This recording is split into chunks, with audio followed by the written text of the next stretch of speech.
Ողջույն, FM 106.5 հաճախականությամբ գործարալիքի եթերում տևական դադարից հետո Էկո անկյուն ռադիոնախագիծն է այսօր մեր տաղավարում հյուրընկալել եմ Հայաստանի խոշորագույն արևային ընկերությունների հիմնադիրներ, Էկովիլ արևային ընկերության հիմնադիր եւ խորհրդի նախագահ Տիգրան Օխանյանին եւ Շտիգեն գրուպ ընկերությունների խմբի հիմնադիր եւ տնօրեն Հայկ Շեքյանին։ Ողջույն, պարոն Հայկ։ Առաջի հարցը, որ ուզում եմ այսօր ձեզ տալ, օրենսդրական փոփոխությունների փաթեթին է վերաբերվում եւ առհասարակ պետական քաղաքականությանը։ Ինչ փոփոխություններ են կրում եւ ինչն է դժգոհությունը արևային ընկերությունների այսօր։ Բարև ձեզ, շնորհակալություն հրավերի համար, շատ հաճելի է գտնվել գործընկերների հետ եւ խոսել ոլորտի թեմաների մասին մասնագիտական, այսպես ասած, խորությամբ, դա շատ կարեւոր է, կարծում եմ, մեր հասարակության համար անհրաժեշտ համակողմանի, այսպես ասած, ընկալում ներկայացնելու համար։ Իրականում երկրում էներգետիկ քաղաքականությունը լինելով կարևոր բաղադրիչ մեր ընդհանուր տնտեսական եւ ընդհանուր անվտանգային զարգացման հարցերում, ցավոք սրտի վերջին տարիներին մի քիչ հետ է ընկել դրա զարգացումը, այսինքն աշխարհը շատ ավելի արագ տեմպերով է առաջ գնում, ոլորտները շատ ավելի արագ են զարգանում, մեր երկրում էլ մասնավոր տնտեսությունը, որը ձևավորել է արևային ոլորտի մի շարք 70-ի կարգի ընկերություններ եւ բավականին արդեն մեծ շրջանառություն, մեծ ծավալներ, ցավոք սրտի առաջացել է այսպես կոչված gap ճեղքվածք։ Իրականության նոր մարտահրավերների, հնարավորությունների մի կողմից եւ մյուս կողմից այն այսպես ասած թղթի վրա դրված քաղաքականության, որը որ չգիտեմ, մինչև 22-23 թիվը ինչ որ թարմացումներ ապրելով եղել է ակտուալ, բայց սակայն այսօր արդեն ակտուալ չէ եւ առաջացել է կարիք դա փոխելու։ Պարոն Շեքյան, տպավորություն է, որ վերջի տարիներին ամենայն դեպս արևային ոլորտը այսպես շարունակական զարգացում էր ապրում եւ որևիցե դժգոհություն չկար, հա, բավականին լուրջ այսպես թվերի լեզվով խոսենք, գրանցումներ ենք ունեցել։ Ինչ փոխվեց, հա, այս օրենսդրական փոփոխությունները իրենից ինչ է ենթադրում։ Երկու հիմնական բան կարելի ասել, ընդհանրապես օրենսդրական փոփոխություններ ենք անում, ընկալում, սակայն դրայվերները, այսպես զարգացման գործոնները, մի գործոնը դա ակտիվ սուբսիդավորման տարատեսակ ծրագրերն են, մասնավոր հատվածում տնային տնտեսություններում, որոնք բերում էին մեծ պահանջարկի, մյուս կողմից միջազգային շուկայում գների իջեցումը, այդ տեխնոլոգիաների զարգացումը, մեր շուկայի զարգացումը բերում էին բումային աճի, բավական արագ աճի։ Մյուս կողմից մեկ այդ սուբսիդավորման ծրագրերը հիմա դադարում են, մոտակա օրերին դադարում են, որը բնականաբար առաջացնում է հարցեր, իսկ ինչ հետո։ Տեղից էլ ծնվում է մեկ այլ հարց, իսկ դա մեզ պետք է։ Այդ մենք այսօր ոլորտում համագործակցելով ոլորտի ներկայացուցիչներով, ընկերություններով բերում ենք այն թեզերը, որ ինչու է դա պետք եւ ինչ լուծումներ կա, թե կարճ ասեմ։ Պարոն Օխանյան, շարունակենք թեման, այ կխնդրեի դուք խոսեիք մասնավորապես ընկերությունների սպառողների մասին, մասնավոր սպեկտրում, ինչ կտասա այս փոփոխությունները եւ իհարկե սովորական սպառողներին էլ ինչ փոփոխություններ կունենան դրանք։ Շնորհակալություն նորից հրավերի համար։ Կարեն ջան, ես կուզեի անդրադառնալ նախորդ հարցին շատ կարճ եւ շարունակել հաջորդ տրված հարցը։ Իրականում շատ կարեւոր է այստեղ պետության քաղաքականության շարունակականությունը ոլորտի մասով, նաև հասկանալով, որ չի կարող ոլորտը կանգնեցվել, հետո նորից սկսել նրա զարգացումը, հաշվի առնելով, որ դա օրգանիզմ է եւ օրգանիզմը պետք է ապրի, չի կարող ապրել, հետո մահանալ, հետո նորից շարունակել ապրել։ Եվ իհարկե պետք է այստեղ հաշվի առնել ինչ օգուտներ տնտեսական, սոցիալական եւ տարատեսակ օգուտներ տվել դա մեր երկրին, մեր տնտեսությանը։ Մենք ավելի քան վստահ ենք, իհարկե ամեն ինչ թվերով հիմնավորված է, որ արևային ոլորտը շատ մեծ դրական ազդեցություն է ունեցել Հայաստանի տնտեսության վրա, Հայաստանում գործող կազմակերպությունների մրցունակության վրա, որովհետև բնականաբար էլեկտրաէներգիա, այսպես ասած, մի քանի տարի հետո արդեն անվճար էլեկտրաէներգիա ունենալով, նրանք ավելի մրցունակ են դառնում ոչ միայն մեր տեղական դաշտում, այլ նաև միջազգային ասպարեզում։ Եվ իհարկե հաշվի առնելով, որ նաև հիմնականում տեղադրումներ իրականացում են մարզերում, նաև բերում են մարզերի զարգացմանը, մարզերում ակտիվացմանը եւ աշխատուժի ձևավորման հենց մարզերում, հա, որը իրականում մեր հանրապետությունում բավականին կաղում է, հաշվի առնելով, որ ամեն ինչ կենտրոնացված է Երևանում, այսինքն նաև սոցիալական այստեղ կոմպոնենտ կա եւ այդ արևային ոլորտը հենց օգնում է լուծել այդ սոցիալական կոմպոնենտը։ Ինչ ռիսկեր ենք տեսնում եւ ինչ վնասներ կարող է լինել այս ոլորտի կանգնեցման արդյունքում։ Բնականաբար վնասներ կան եւ մասնավոր սեկտորի տեսանկյունից եւ պետական տնտեսության տեսանկյունից եւ ինչպես նաեւ սպառողների բանկային համակարգի այսօր մոտավոր հաշվարկներով վերջին 10 տարիների ընթացքում մոտ 500 միլիոն $, ներդրում է իրականացվել այս ոլորտում, որը օբյեկտիվորեն ասած մեր երկրի համար փոքր ծավալ չէ եւ փոքր ներդրումների քանակ չէ, դա ստեղծել է ակտիվություն ընդհանրապես բոլոր ոլորտներում, քանի որ արևային համակարգերը չունեն կոնկրետ ոլորտային ուղղվածություն, այլ մեր սպառողները բոլորն են, բոլոր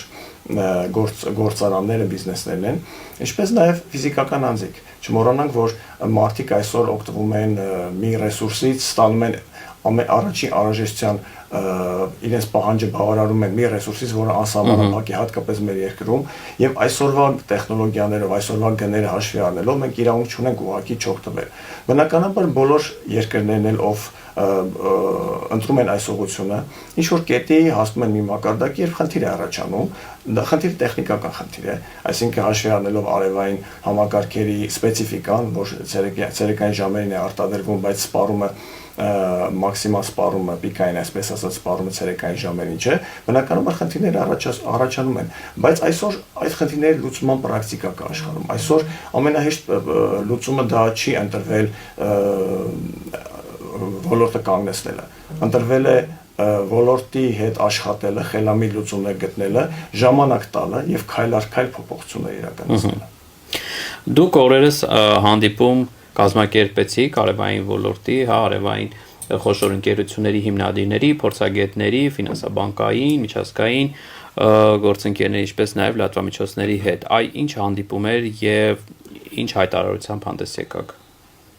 Նախ ասեմ, որ շատ կարևոր է, որ ընկալվի այն իրականությունը, որ մենք ոչ թե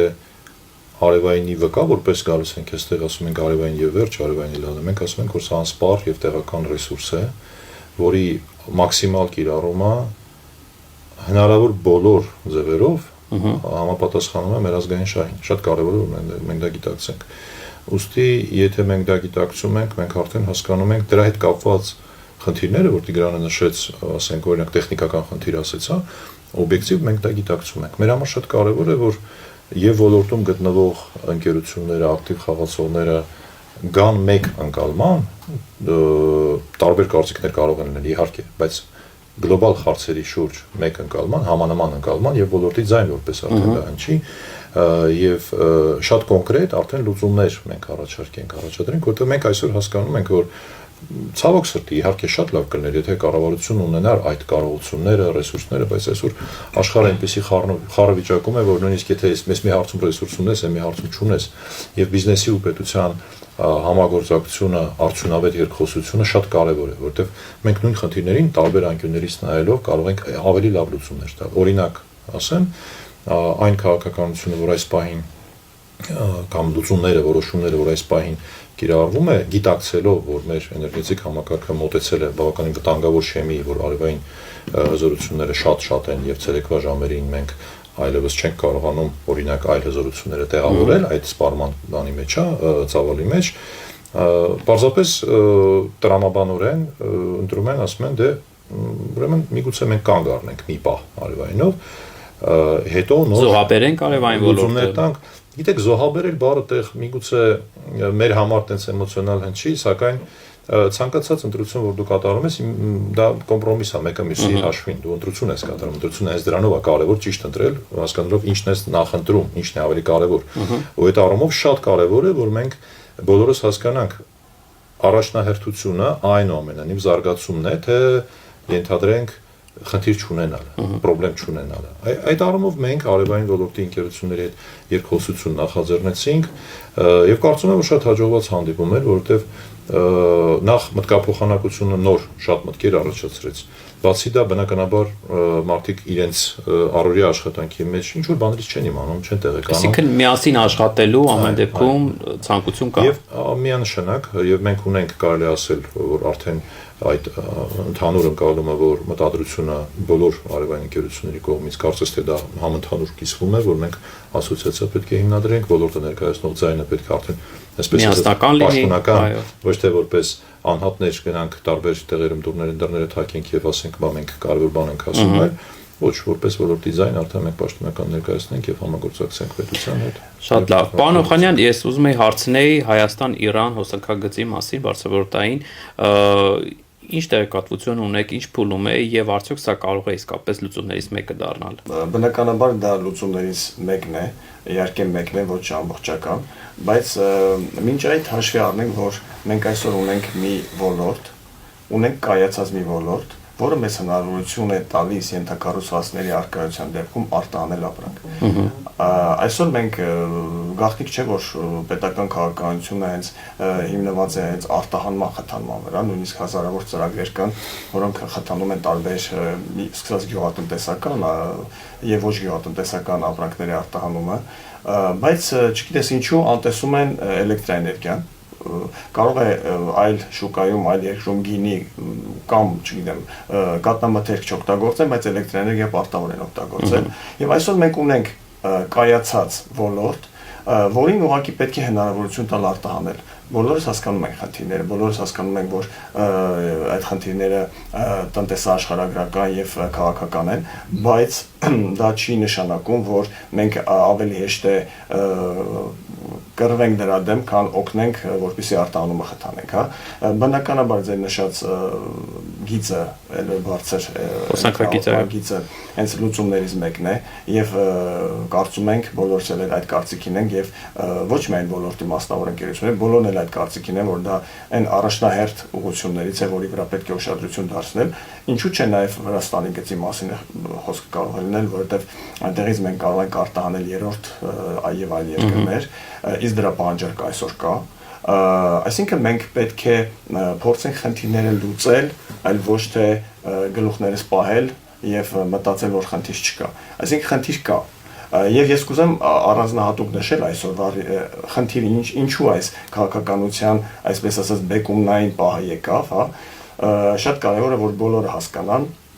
չեմ ուզի շատ տեխնիկական տերմինաբանություն օգտագործել, բայց հաշվի առնելով, որ արևային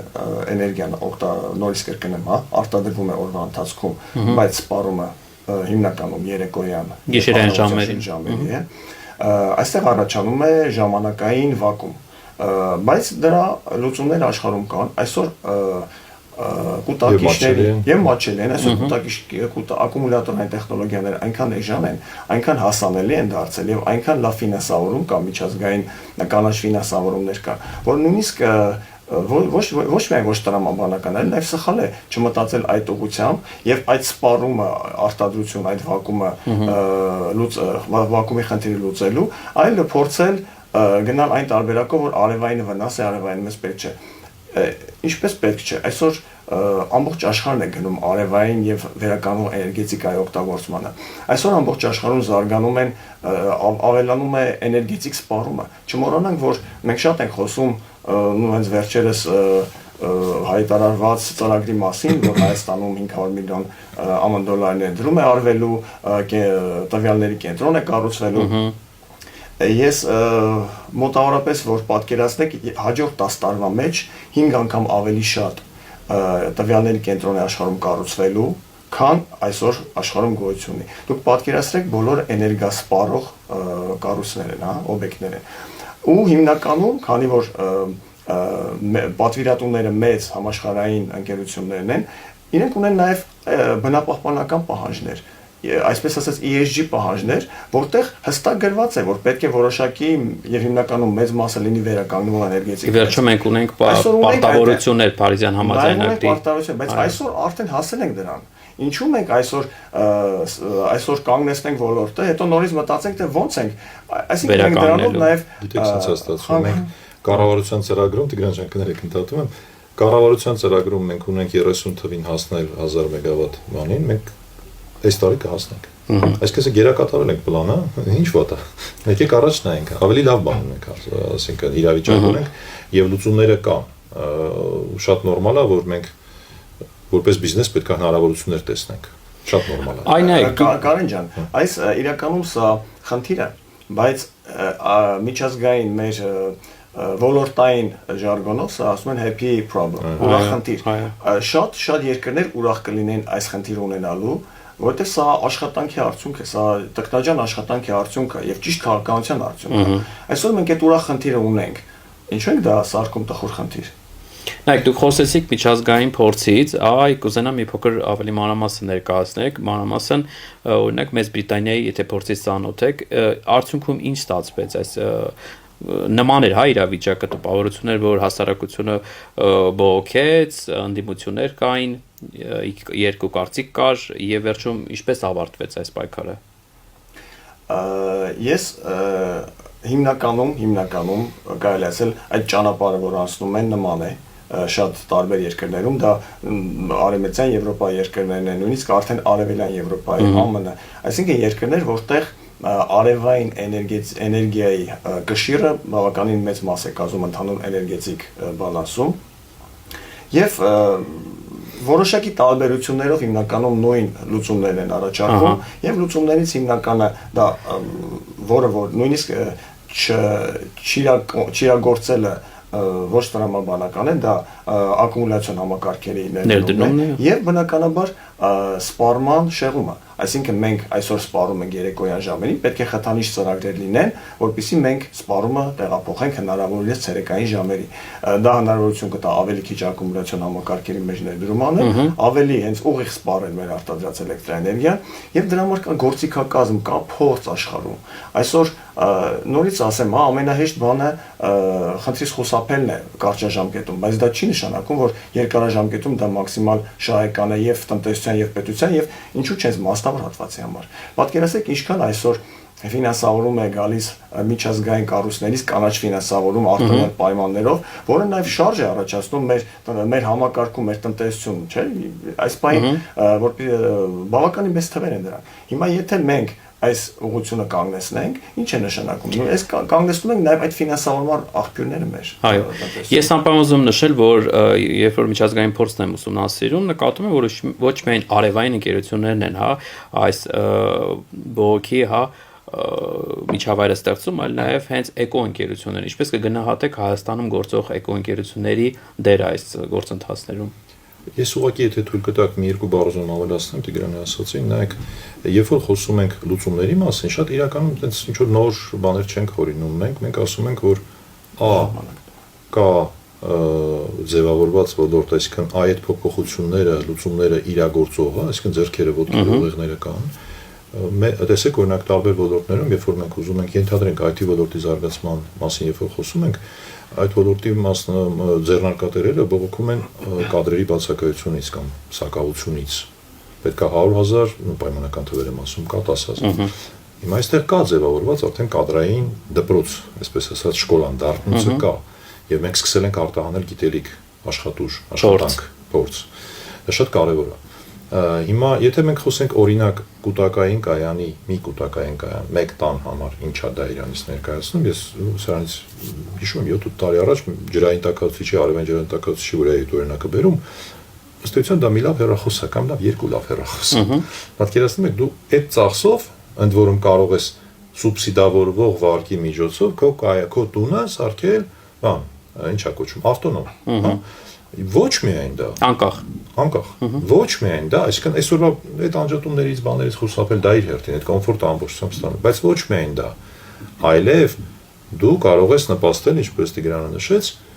էներգետիկ համակարգի կայունացմանը, որ ասեց սպառման շեղում։ Նաև անկախացմանը։ Այսինքն դու կարող ես ցերեկվա արևը կուտակել, երեկոյան սպառել դրանով, իսկ մեր էներգետիկ համակարգի մի կաթիլը լինելով, այդ մի կաթիլը ավելի բան սարքել էլի, հա, ոնց է կոչվում, ավելի օպտիմալ սարքել։ Հիմա մենք ասում ենք եկեք մեր համակարգը օպտիմիզացնենք այդ իմաստով։ Դա բարդ է թվում, ինչու, որովհետև պատկերացրեք 1 միլիոն, այսպես ասած, սուբյեկտների հետ ոնց կարելի է մի կոճակ սեղմելով բոլորին ասել, բոլորը ձախ, բոլորը աջ, sense ինչ որ դրանից կա անհանգստություն, մենք զգում ենք, տեսնում ենք, բայց մենք ասում ենք դուք մենակ չեք։ մենք ձեր հետ ենք մասնավոր ընկերությունը մոտ 3000 մասնագետ ինժեներներ, վաճառողներ, չգիտեմ, այնտեղ սպասարկող անձնակազմ։ Դա այդ Տիգրանի ասած happy problem-ն է, որ մենք ունենք այդ ամբողջ էկոսիստեման, հա։ Այդ էկոսիստեման ինքն իրեն չի ստեղծվում։ Դու քրվում ա թե ասենք ոնց որ ձեր համակարգչի մեջ եթե դու վերցնես ֆայլերը հերթով բոլորը Windows-ի լցնես, որ Windows չի աշխատելու, պետքա ինչ որ ձև այդ կոմպիլյացիա արածելնի չէ, ֆայլերը պետքա սկսեն իրար աշխատել։ Այդ կապերը որ քանդվեցին, շատ ավելի մեծ գումար են ծախսելու այդ ամեն ինչը հետագային վերականգնելու։ Նույնը էլի պարզ խնդիր, կարծես թե սակագնային քաղաքականությունը։ Մենք շատ պարզ որոշումներով կարող ենք խթանել ցերեկվա սպառումը։ Ես իմ էլեկտրական մեքենան ցերեկը վիճքավորելու տեսանկյունից ստանալով որոշակի ավելի հետաքրքիր սահագին ցերեկը գլխում է։ Եվ այդպես այսօր արդեն 20000 բնակիչ, 20000-ից ավել էլեկտրական մեքենա կա, չէ՞ երկրում։ Կամ բիզնեսների աշխատանքը այնպես կազմակերպել, որ սպառումը ցերեկային ժամերին։ Շարունակենք, շատ լավ օրինակ բերեցիք։ Հիմա մեր սակագինը, գիշեր-ցերեկ ռեժիմի սակագինը, պետքա կոնկրետ ասենք, որ ավելի ոնց որ ընկալելի լինի։ Տեսեք, գիշեր-ցերեկ սակագինը 2000-ականների սկզբին ձևավորվել է որոշակի օրինաչափությունների ժամանակ, այն ժամանակվա էներգոհամակարգը, այն ժամանակվա սպառման օրինաչափությունները, այսօր սպառման օրինաչափությունները չկան։ Փրերը շատ կներեք, այսօր գիշերը չեն աշխատում, փրերը 24 ժամ են աշխատում սիթիներում, մարդը գնում ավոր ժամին ուզում է իր հաց կամ չգիտեմ, գազալցականները, որոնք խոշոր սպառողներ են, հա, էլի ոչ պակաս խոշոր սպառողներ են։ Իրենց այդ գազային այդ կոմպրեսորները, որ պետքա գազը ճնշումով լցնեն, իրենք կարող են իմանալով, որ ցերեկը մի քիչ ավելի էժան կլինի, արևային գազալցական կդառնա, հումորով եմ ասում, բայց իրենց սպառումը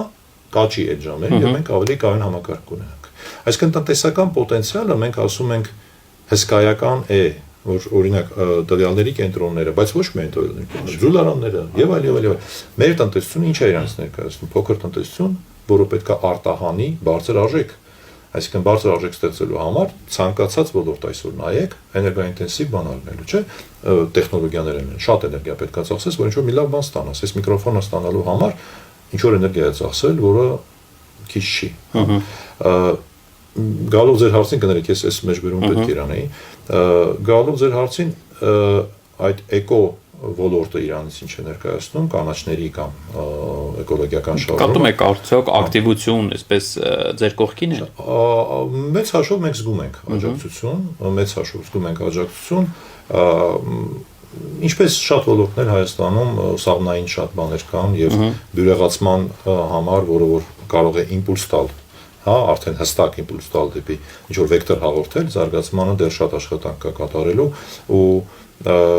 մի կարևոր հանգամանք էլ կա այստեղ աշխարհում, որ այ նշվեց չէ ESG այդ բանը ֆոնդերը, որ ֆինանսները ասում են ESG սկզբունքներով են ասում դու շատ շեշտադրում դնում եք կանաչի վրա եւ այլ։ Մենք ճունենք մեր երկրում այդ այսպես ասած քաղաքականությունը եւ այ սաղմերը, որ ասեցի, այդ էկո green կամ չգիտեմ էկոլոգիական տարատեսակ կազմակերպություններ, այ իրենք է որ պետք է վաղը միսօրը թելադրեն որևէ վերջնական արտադրության մեջ ինչքան ածխաջրածնային, ասենք, բանա, այսպես ասած, ծախսա կատարվել, ինչքանով է դա մաքուր, ինչքանով է դա աղտոտում մեր շրջակա միջավայրը։ Այո, արտանետումները ասենք, նույն պայմանական ասած խորովածը, որ մենք գնում ենք ուտում ենք, եթե մենք նայենք, տեսնենք այդ, չգիտեմ, այդ կենթանին որտեղ է աճեցվել եւ ինչքան, չգիտեմ, ոչ մաքուր արտանետումներ ա տեղ ունեցել, չգիտեմ, պլաստիկ եւ այլ, մենք ի վերջո մտածելով կարող ենք նախընտրենք ավելի մաքուրը, օրգանականը կամ այլն։ Մի բան էլ ավելացնեմ, նորից նախորդ կետի հետ է կապված, նաև հաշվի առնենք, որ այսօր ունենք ընկերություններ ոլորտում, որոնք արտահանում են մեր, այսպես ասած, know-how, մեր բրենդը, մեր երկրի անունը, կարծում եմ շատ ոլորտներ չկան, որտեղ Made in Armenia բրենդը, Made in Armenia պիտակը կարող է ճանաչելի լինել։ Այսօր մենք վստահությամբ էլի կարող ենք ասել մենք եւ հարևան Վրաստանում եւ Կենտրոնական Ասիայում եւ Եվրոպայում այսօր Շվեյցարիայում գոյություն ունեցող ընկերություններ, մասնաճյուղեր ունեցող ընկերություններ ունենք եւ ոչ միայն սա դեռ սկիզբն է, հասկանում եք, դա սա ոչ միայն նաեւ ֆինանսական օգուտի մասին այստեղ պետք է մտածել, այլ պետք է մտածել երկրի իմիջի մասին, երկրի մասին տեղեկացվածության Եվ ամեն դեպքում մենք իհարկե կամփոփենք մեր առաջարկները, բայց ինչ ենք մենք առաջարկում։ Մենք առաջարկում ենք ժողովուրդ ջան, եկեք որոշում կայացնողներ, քաղաքականություն մշակողներ, մենք բացենք, մենք մեր ամբողջ ռեսուրսը կարող ենք տրամադրել եւ տրամադրում ենք, եկեք նստենք լուծումներ միասին գտնենք։ Չի կարելի նստել որոշել, որ այսօր արևայինը մեզ պետք չէ, կամ այսօր պետք չէ, վաղը պետք է, չի կարող այդպես լինել։ Պետք է նստենք, միասին քննարկենք։ Մենք ունենք տվյալներ, որ անհրաժեշտ է ընդհանուր լուծում գտնելու համար եւ ունեն տվյալներ հատուկ պետական կառույցները։ Եկեք նստենք, քննարկենք։ Ոչ մեկ չի ասում, որ եթե ինչ որ մի ուղղությամբ արևային ոլորտը վնասաբեր է, ուրեմն պետք է շարունակենք։ Բնականաբար ոչ։ Բնականաբար ոչ։ Մենք շատ օբյեկտիվ ենք, մենք եւ նայում ենք այս ամեն ինչին երկրի տնտեսության տեսանկյունից, այո, եւ էներգետիկ համակարգի տեսանկյունից։ Մենք չենք ասում մենք միշտ ճիշտ ենք, բայց եկեք նստենք դիալոգ անենք, երկխոսություն անենք եւ հասկանանք Որն է ճիշտ լուծումը սրա։ Մինչև չնստենք չհասկանանք, չենք կարող որոշել։ Զուտ լինելու է էմոցիոնալ որոշում։ Այսինքն էմոցիոնալ որոշում մենք իրավունք չունենք պետության մակարդակով կայացնել։ Բայց պետք է մենք ընդունենք, որ այդ ձայնը լսված է։ Այսինքն մենք այնպես չի որ մենք եւ ոլորտի ներսում մենք շատ ուրախ ենք, որ երևի համընդհանուր ամեն դեպս երեկվա մեր հանդիպումից հետո այդ մեր խմբին մի քանի ընկերություններ էլ ավելացան, որոնք ուզում են նաև համագործակցել, սակայն նաև պետության տարբեր օղակներում, ովքեր որ քաղաքականության ձևավորման մեջ ներգրավված են, բոլորն էլ բաց են ու ես ուրախությամբ կարող եմ նշել, որ չկա այսօր ես հանրապես չեմ հանդիպել մեկ մարդ, որը որ ասում է արևը վատ է։ Արևը պետք չի նես։ Այսինքն դիալոգը արդեն կայացած է։ Իրականում կոմունիկացիայի խնդիր է եղել, առաջի քայլը անելու խնդիր է պետք եղել։ Մենք առաջի քայլը արել ենք, նույնիսկ շատ բաներ, որ ի պաշտոնը մեր լիազորությունների մեջ չի մտնում որպես քաղաքականություն մշակող, մենք պատրաստ ենք մասնակցել եւ օգնել այդ հարցերում։ Մենք չենք զլանում, մենք պատրաստ ենք նախաձեռնել, մենք պատրաստ ենք կոորդինացնել ֆինանսական բնականաբար կարող է ֆինանսական ծախսեր առաջանում, մենք պատրաստ ենք ներդրումներ կատարել։ Չէ, ծախսեր, տեխնիկական ծախսեր։ Այսինքն մենք պատրաստ ենք հարթակը մաքսիմալ օպտիմալ օգտագործել, որպեսզի ճիշտ լուծում գտնենք։ Մեր խնդիրը ճիշտ լուծում գտնելն է։ Ու շատ կարևոր է մեր դարում պետությունը մասնավորի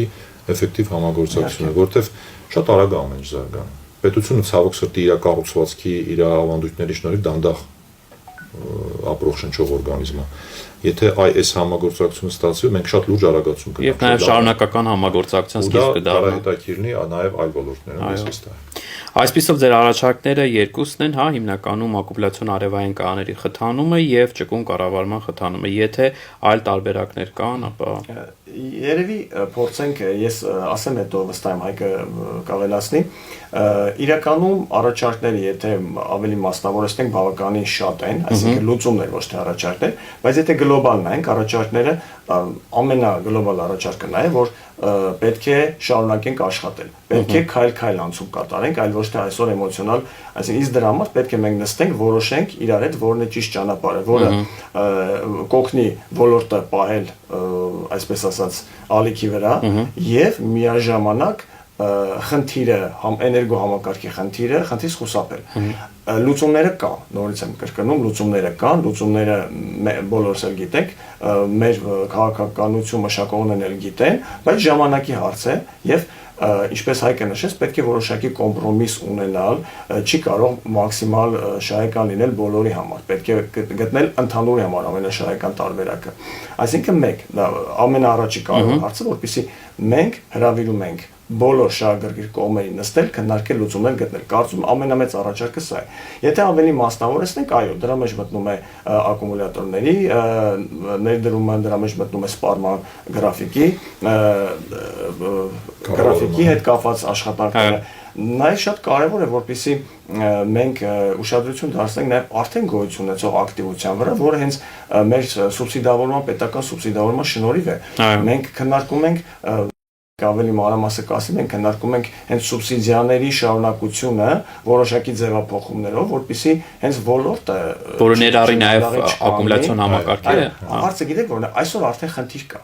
Ես չեմ ուզում վախեցնել, բայց այսօր խնդիր արդեն պարզապես ինչ որ բան փակելով այդ խնդիրը չի լուծվելու խնդիր, արդեն ունենք։ Այսօր մենք ուզենք թե չուզենք, պետք է նստենք խնդրի լուծումը գտնենք։ Եվ որպեսզի նաև միաժամանակ ոլորտը շարունակի գոյատևել, պետք է ճիշտ լուծում գտնել, համակողմանի, հետաքրքիր եւ շահեկան։ Մենք նույնիսկ առաջարկներ, այսպես ասած, մեր ներքին քննարկումների արդյունքում սուբսիդավորման հենց վերաբերյալ առաջարկներ ունենք, որի դեպքում նույնիսկ բյուջեից լրացուցիչ գումար անհրաժեշտ չի լինելու սուբսիդավորելու, չգիտեմ, օրինակ կարող հենց խոսենք նույն եկամտահարկի վերադարձի օրենքի մոդելով ինչ որ մոդել ավելացնել նման բաղադրիչ եւ շատ կարեւոր է որ հասկանալ նաեւ քանի որ սա էներգախնայող ծրագրի սուբսիդավորման էներգախնայող քաղաքականության սուբսիդավորման ծրագիր է չմոռանանք որ այդտեղ մենք արևային համակարգերը չեն այդտեղ կան տարբեր համակարգեր ներառյալ ջերմային պոմպեր ջերմամեկուսացում նույն ակումուլյատորային համակարգեր եւ այլ կոմպոնենտներ այսինքն այսօր նույնիսկ արևայինը շատ ավելի փոքր մաս է կազմում այո կարող ենք այսօր փորձել արևային համակարգերի սուբսիդավորումը որոշակիորեն դանդաղեցնել կամ ավելի լավ առաջարկ միայն սուբսիդավորում են այն ծրագրերը, որոնք ակումուլյացիոն համակարգերով են օժտված։ Տարբերակ։ Այսինքն ամբողջությամբ մենք չունենք այսօր բոլոր հարցերի պատասխաններ, մինչև չնստենք երկխոսության եւ այդ հաշվարկները միասին չանենք։ Մեր խնդիրը, որ եկեք նստենք, հաշվարկներ անենք, որը նպատակահարմար կգտնենք, կշարունակենք, որը չէ։ Ունեք ավելացնելու բան, պարոն Շևչյան։ Շատ լավ ասվեց, իրականում լուծումները կան եւ